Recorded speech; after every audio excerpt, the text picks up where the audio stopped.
پیشاب بہت احتیاط سے کرتا ہوں لیکن ہر دفعہ محسوس ہوتا ہے کہ پیشاب کی کچھ نہ کچھ چھینٹیں لگ گئی ہیں.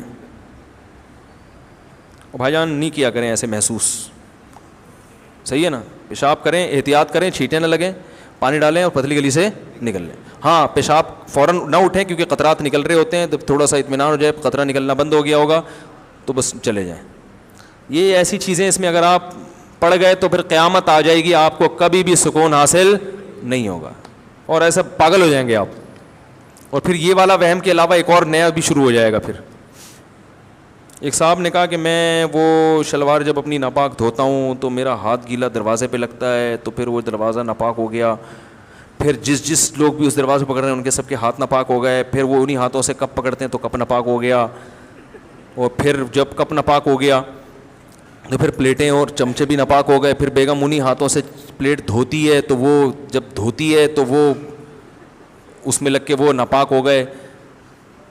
میں نے کہا بھائی جان اگر لوگوں کو پتہ چل گیا, میں بھی نفسیاتی ہو گیا کیونکہ ایسی باتیں سننے سے بھی آدمی پاگل ہوتا ہے, تو میں نے کہا ایسی باتیں سن کے مجھے عجیب سا کچھ ہو رہا ہے, اور اگر مجھے کچھ ہو گیا اور میں ڈاکٹر کے پاس چلا گیا اور لوگوں کو پتہ چل گیا مفتی صاحب نفسیاتی ڈاکٹر کے پاس, میں نے کہا میرا بیان ہو جائے گا, بولیں گے تو خود بیچارہ کس کے پاس جا رہا ہے نہیں تو ہمیں کہاں سے.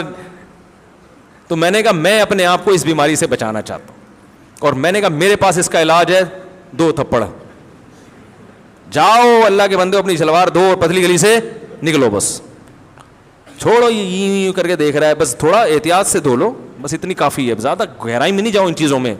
شریعت نے منع کی ہے.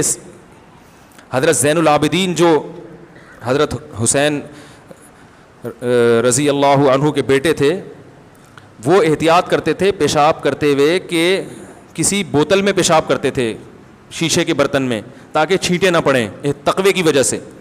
خود ہی پھر کچھ دنوں میں انہوں نے یہ عمل چھوڑ دیا. انہوں نے کہا جو مجھ سے بہتر تھے محمد صلی اللہ علیہ وسلم, انہوں نے یہ احتیاط نہیں کیا تو میں کیوں کروں یہ.